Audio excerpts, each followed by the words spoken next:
Uno nunca deja de escuchar y de entender nuevos procesos y nuevas modificaciones. Entonces, pues yo en ese sentido decirles que me siento muy emocionada de volver a pisar este auditorio, ¿no? De volverlo a pisar y nuevamente con padres de familia como la primera vez que lo pisé. La primera vez vine acompañada de mi madre y esta vez estoy acompañada de muchos padres de familia. Bueno, bajo estas líneas discursivas quisiera decirles que en ese sentido, cuando les digo nunca deja de aprender, también quisiera decirles que en la labor legislativa también aprendí mucho. Esta es la segunda vez que la ejerzo, antes como senadora, ahora como diputada local, y en esa cuestión me parece que es muy importante que ustedes aprendan que el proceso legislativo no es exclusivo de los diputados. En esta ocasión permítanme decirles que es una coparticipación de todos. Y hay una cosa que les voy a dar ahorita antes de que los aburra, porque quizá los aburra, pero decirles que hay una cosa que se llama iniciativas ciudadanas y que responde a muchas de las preguntas que acaban de hacer. Pero hay la posibilidad de tener iniciativas ciudadanas. No es una actividad exclusiva del legislador, la de emitir las leyes, la de conformarlas, sí evaluarlas.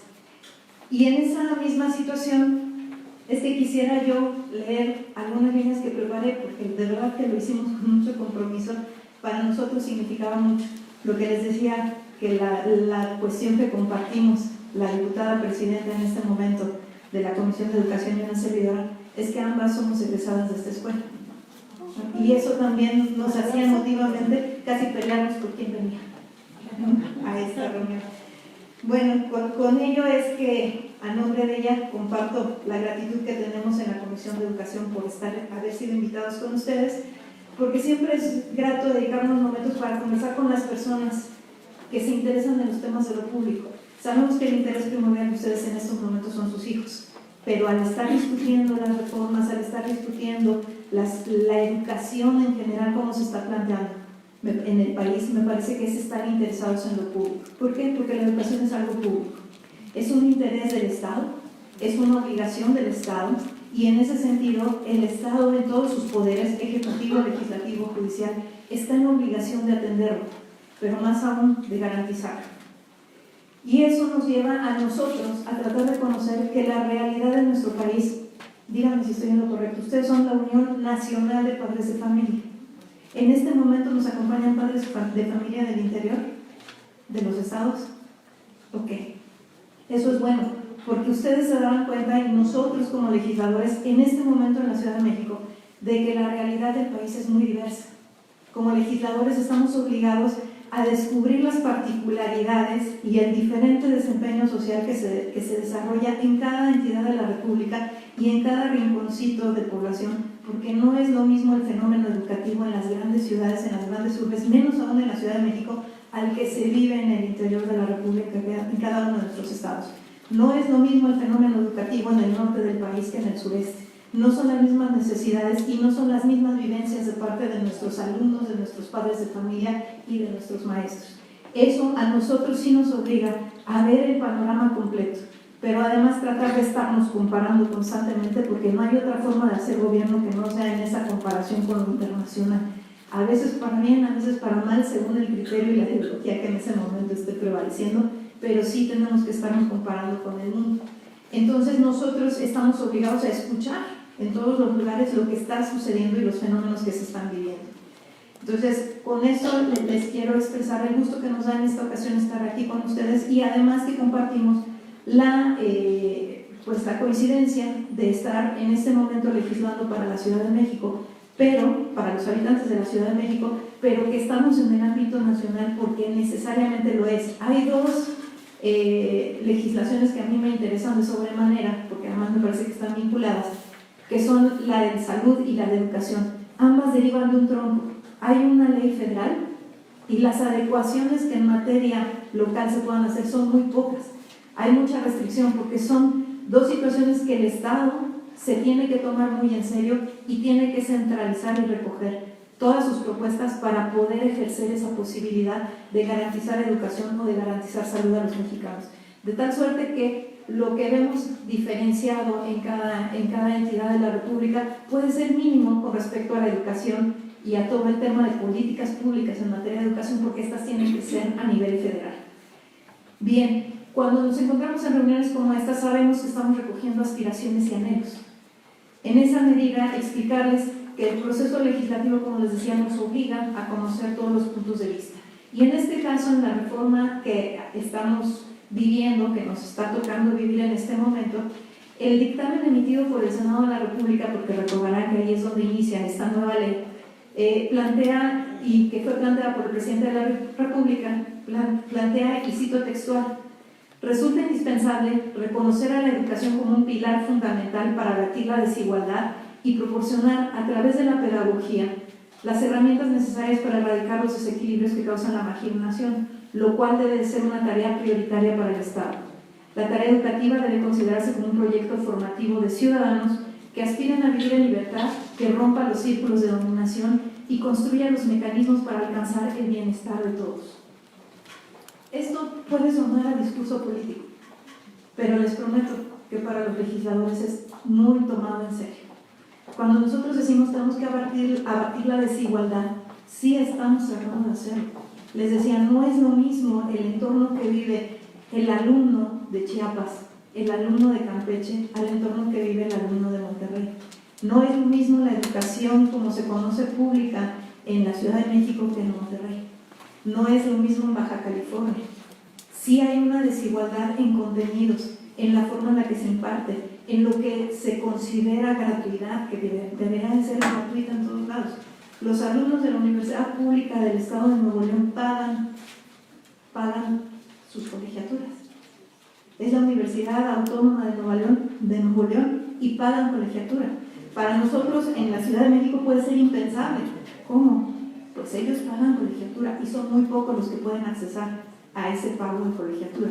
Para la gente en la Ciudad de México, para los habitantes de la Ciudad de México, muchas de las veces la mejor de la escuela se encuentra en las escuelas privadas. La mejor enseñanza se encuentra en las escuelas privadas.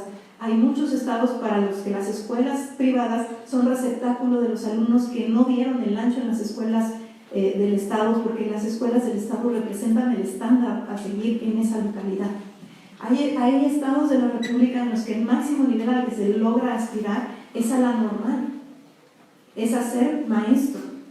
Hay estados en los que lo que se está requiriendo y que tuvieron que formar son técnicos. ¿Por qué? Porque ese es el estándar que están pidiendo y es el que les garantiza una forma de vida y una profesión y un desempeño laboral a los habitantes de esa zona. Entonces, si tenemos un mosaico tan variado, para nosotros abatir esa desigualdad es un asunto y es una tarea no sencilla. Pero créanme que de verdad bajo los intereses, la política que se perciba, bajo la ideología, bajo los diferentes colores de los partidos, sí hay ese deseo de abatir esa desigualdad. ¿Cómo? Eso es otra cosa, porque se requiere de muchísimo trabajo y de muchísimos consensos. Entonces también estamos obligados a escuchar a todos los actores involucrados en un proceso educativo. ¿Qué son quiénes? Los profesores, los empresarios de la educación, los empresarios de la parte cultural, los padres de familia. Todos tenemos que escucharlos y tratar de sintetizar los diferentes puntos de vista. No es asunto menor, no es asunto sencillo, y créanme que siempre tenemos gente que no está de acuerdo en lo que finalmente queda redactado, porque cada uno de esos grupos quisiera que todas sus opiniones quedaran plasmadas y a veces se contraponen unas con otras, pero de que se hace el intento, se hace el intento. Bien, de acuerdo con todo esto, una parte importante a destacar es que la modificación del artículo 3 constitucional que se acaba de dar, porque fueron varios artículos constitucionales, plantea que el Estado imparte y garantice la educación, es decir, que haga por todos los medios posibles a su alcance que las personas ciudadanas alcancen a ejercer este derecho, desde el nivel de educación inicial hasta la educación superior. Y estamos hablando de que tenemos que ocuparnos de garantizar que incluso los adultos puedan accesar a la educación, no solo los niños. Todas las personas tienen derecho a la educación y tenemos una gran cantidad de adultos que no accesaron jamás a la educación. Lo que representa esto no es una evasión del Estado, por el contrario, es una responsabilidad del Estado que se tiene que volver a marcar y se tiene que volver a decir, porque muchas de las veces el Estado delegó su responsabilidad en estas instituciones de índole particular, que lo que hicieron fue cubrir un hueco que el Estado no estaba cubriendo, ¿sí? Ahora, no solo en las etapas de cobertura, bien decían en las exposiciones anteriores que ahora se amplió a la primera infancia, pero también asume para las personas educandas de todos los niveles, de todas las edades y de todas las zonas geográficas del país. De igual forma, se expresa con toda claridad el derecho de la educación como un derecho de la niñez. No lo teníamos plasmado como derecho, ahora es un derecho de la niñez. No tendría que haber excusa para que los niños no puedan asistir a la escuela. Esto significa dotar de escuelas, esto significa dotar de infraestructura, esto significa dotar de maestros. Y aquí voy a hacer una referencia histórica. ¿Por qué? Porque también esta escuela, desde 1938, se ha dedicado a la capacitación docente en nuestro país. ¿Sí? Tenemos una serie de normales. Muy pocos de nosotros conocemos la diferencia entre la normal y un licenciado en pedagogía y un profesor que se preparó en su materia. Por ejemplo, todos los maestros de inglés se preparan en su materia, pero no necesariamente fueron formados como maestros. Hace muchos años que el mexicano, por sus necesidades laborales, por sus necesidades de tiempo, lo que hacía era depositar a sus hijos en una escuela. Y los maestros y los normalistas sabían que no solo tenían que aprender, que enseñarles a los niños, tenían que saber tratar con un niño, educarlo para la vida, asumir, casi como madres, la responsabilidad de un niño, de un grupo. Esa es la diferencia entre un normalista y un licenciado en pedagogía. El licenciado en pedagogía sabe perfectamente cómo enseñar, pero el maestro normalista sabe hacerse cargo de los niños, sabe ser casi como su madre, sabe que la educación no es solamente los contenidos temáticos, sabe que tiene que educar para la vida, sabe que tiene que formar en valores, sabe que tiene que hacer cuando dos niños discuten, sabe qué tiene que hacer cuando el niño no tiene formación en su casa o cuando la formación que tiene es deficiente. Entonces, esas son las diferencias, pero hoy día la profesiografía, porque así le llaman, permite que muchas profesiones puedan accesar a la clase. Y hay una gran diferencia entre aquellos que imparten la educación. Por eso les digo, no es una tarea sencilla. No es que solo los niños vayan a un inmueble que dice escuela y que se sigan los programas, planes y programas de estudio. Hay muchas cosas que hay que componer para garantizar que tengamos una educación de calidad en nuestro país. Todo esto que les estoy diciendo puso en esta ocasión como marco el interés superior de la niñez. Sí es cierto que teníamos una reforma con la que la mayoría de los padres de familia estaban contentos porque por fin se estaba evaluando al maestro. Por fin se estaba evaluando y por fin íbamos a tener una evaluación de calidad. Y yo aquí quiero platicarles 2 o 3 casos que me constan, que los viví, que fui testigo y que además por cuestiones de la vida me tocó ver antes de llegar a esta legislatura.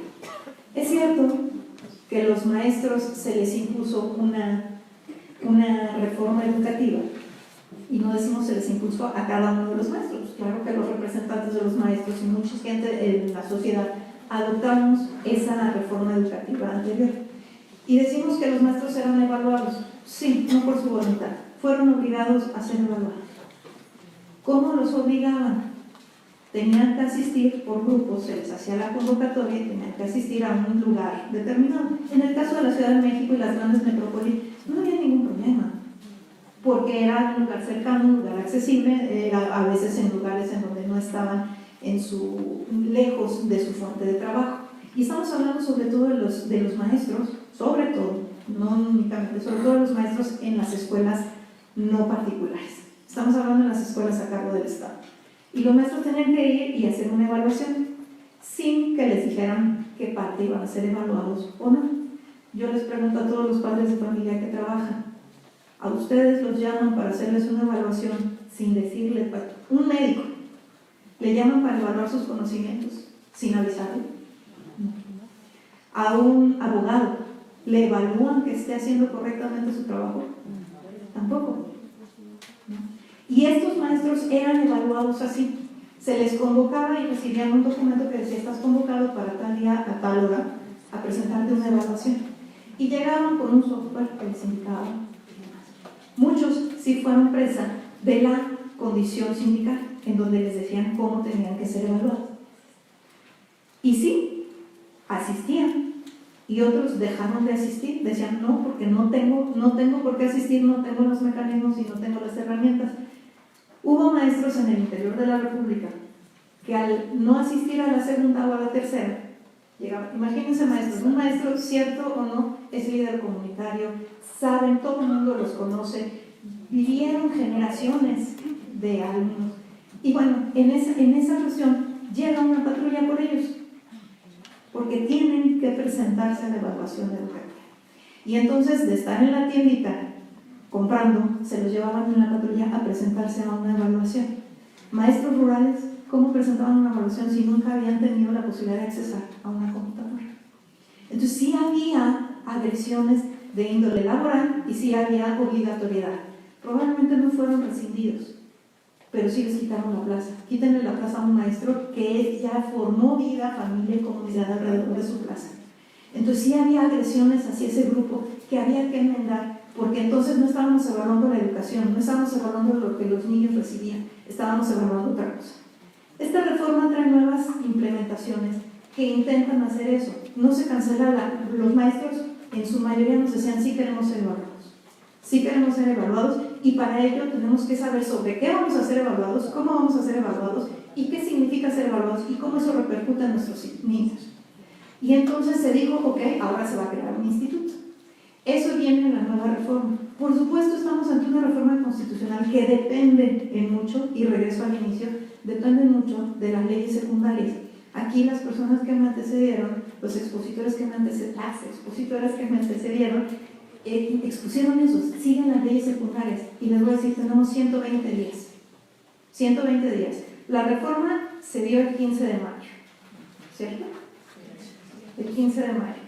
Tenemos, a partir de esos 120 días, para meter todo lo que sean inquietudes, todo lo que ustedes consideren que sus hijos tengan que recibir, háganlo activamente. No se trata de levantar la voz así nomás, ¿no? Se trata de ponerse en orden. Por eso les digo, ¿cómo lo tienen? Y lo tenemos que hacer los que tengamos hijos o los que no, los que nos preocupe el proceso educativo o no, todos como sociedad organizada. No es con manifestaciones, las manifestaciones se ven y hacen mucho ruido, y es la razón por la cual de repente un 5% hace mucho ruido y hay que torear para ellos, dijeron los políticos, ¿no? Pero el 95% no tiene por qué obligarse, pero ese 95% normalmente está en discusiones internas y no las lleva para allá. ¿Cómo se hacen? Iniciativa ciudadana. Averígüense en internet, Google, donde quieran. Hay iniciativas ciudadanas. Si ustedes como organización meten una iniciativa ciudadana, los legisladores estamos obligados a revisarla, a compararla con todo proyecto que nosotros estemos metiendo y a poder trabajar en ese sentido y revisar qué tanto es viable y qué tanto no. Cada vez que haya una iniciativa como estas, hay un plazo que dependerá de la Cámara en la que se integre y cómo se integre y cuándo se publique. Ustedes todos los días en internet pueden checar también las iniciativas que se metan en materia de educación, sobre todo iniciativas que meta cualquier grupo con intereses, sin intereses, político, no político, sociedad civil, cualquiera que meta una iniciativa, tienen ustedes como ciudadanos el derecho de hacer observaciones sobre esas iniciativas y nosotros obligados a revisarlas. De manera que si ustedes incluso requirieran un manualito casi o un instructivo de cómo le hacemos para incidir en políticas públicas, por favor cuentan con una servidora, cuentan con mucha gente que les puede decir, la Comisión de Educación puede abrir foros para ustedes, para que ustedes sean escuchados. Nada más hagan valer ese derecho, como por escrito, formalito, como hacemos mil cosas, ¿sí? Sabemos el camino de lo formal, por eso ustedes están en una asociación civil, por eso ustedes están preocupados por sus hijos, por eso ustedes han tenido acciones que han sido escuchadas muchas de las veces, y por eso la necesidad de que nosotros vengamos, no solo por la emoción que me daba saber que iba a regresar acá, ¿sí?, sino porque es mi obligación escuchar y atender y decirles cómo hacer estas cosas. de tal suerte que todas las inquietudes, todas las conclusiones que puedan darse en este marco, mi objetivo no es explicarles qué es ni defender las reformas a la ley, ni atacarlas. Mi objetivo principal está en este momento en decirles, por favor, participen activamente y organizadamente.